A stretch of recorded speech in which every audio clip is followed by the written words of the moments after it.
This is the summaries of chapters 15 through 25 of To Kill a Mockingbird.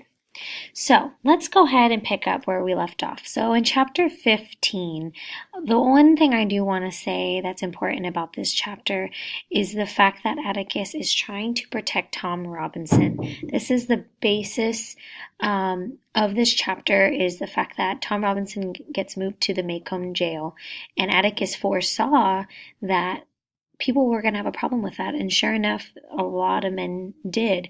A mob begins to form in front of the jailhouse, and Atticus is stationed right in front, reading. He even puts up a light so he can read in peace, and he tries to stop them. And the kids get involved. Scout, Jem, and Dill, they get in the middle of it. And because of Scout's innocence and questioning specifically to Mr. Walter Cunningham, they soon realize that this isn't the time to do it, especially in front of kids, to kill an African American, Tom Robinson. So they leave, and Tom Robinson is saved because of Scout's innocence. Chapter 16, the very next morning, the trial does begin, and this chapter really shows the separation between African Americans and Caucasians. The Caucasians have first pickings of where they want to sit, whereas the African Americans have to sit in the colored balcony, which is further away from the trial. Chapter 17. So this is where we hear the first witness, which is Hecate, the sheriff. He's the first one that sees Mayella and in her condition, and he does confirm that she was beaten very badly.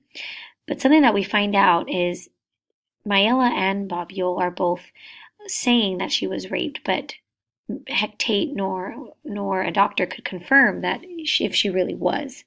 So that was something that was definitely a strike against Bob Ewell, the fact that he never took his daughter to go and get seen by a doctor.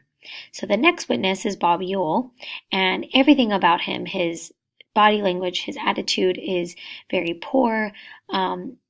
Basically, in this specific scene, Atticus is able to get the jury to see that Mr. Ewell is indeed capable of hurting Mayella, especially the fact that he is left-handed, and Atticus proves that by getting him to write his name. Chapter 18 is Mayella's side of the story, and she is very shaky. She looks very uneasy being on the stand. We find out a lot about her background, that she is taking care of all of her siblings, and she does say that she does get uncomfortable when her dad drinks because he does become aggressive. We also find out that when Tom stands up, Scout does notice that Tom's arm is completely withered, and we find that his arm did get caught in a cotton gin, and it ripped all of his muscles out from his left arm, so he's unable to move that arm at all. So that obviously does show that it's less likely that Tom would have been able to do that much damage to Mayella's right side of her face, because he is not left-handed, whereas Bob Ewell is. Chapter 19, we're going to move forward.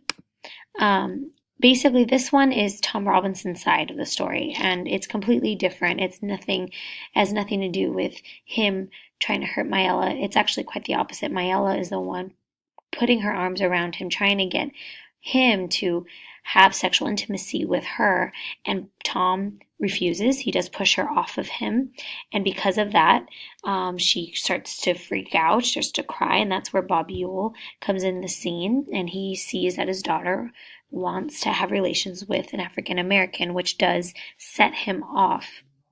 Tom runs away, which is one other reason why the jury is a little suspicious as to why he felt so guilty to run away, and his thoughts were, because no matter what, I'm guilty anyways, because he's an African American in a Caucasian home.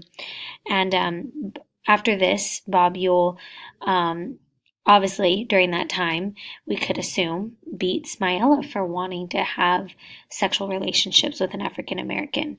And Tom, though, in this time does make a fatal error by saying that he feels sorry for her, and that's where Mr. Gilmer questions and interrogates him and makes him kind of lose his integrity in front of the jury.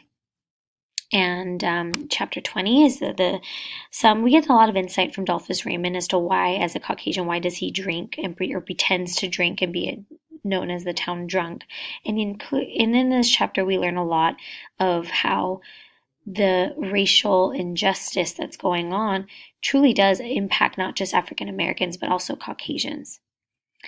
And then in chapter 21, we find out that Calpurnia finds that the kids are at the courthouse, and so she takes them home to get food, and they come back for the sentence, and that's in chapter 22. We do find out that Tom Robinson, unfortunately, is found guilty, and this disheartens pretty much all the kids. Are upset.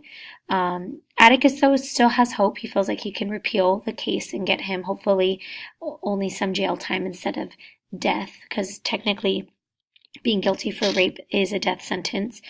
At the end of this chapter, we find out that Bob Ewell spits in Atticus's face, which is not, obviously, doesn't show anything better of who Bob Ewell is. Chapter 23, Bob Ewell begins to threaten Atticus and his children.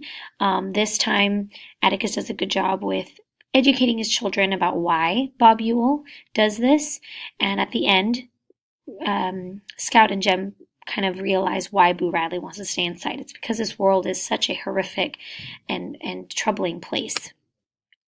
Chapter 24 is when Scout gets involved with her aunt's missionary society, meeting with all the women. She sees a lot of how women are supposed to be.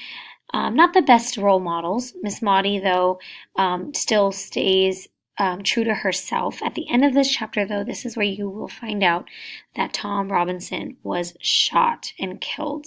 He does try to escape and leave because he knows that his fate is kind of in stone, that he is going to die, and as he tries to escape, he gets shot from the policeman in the jail. And it's a very sad, and it's actually kind of a quick reference in this chapter, but in chapter 25, this is where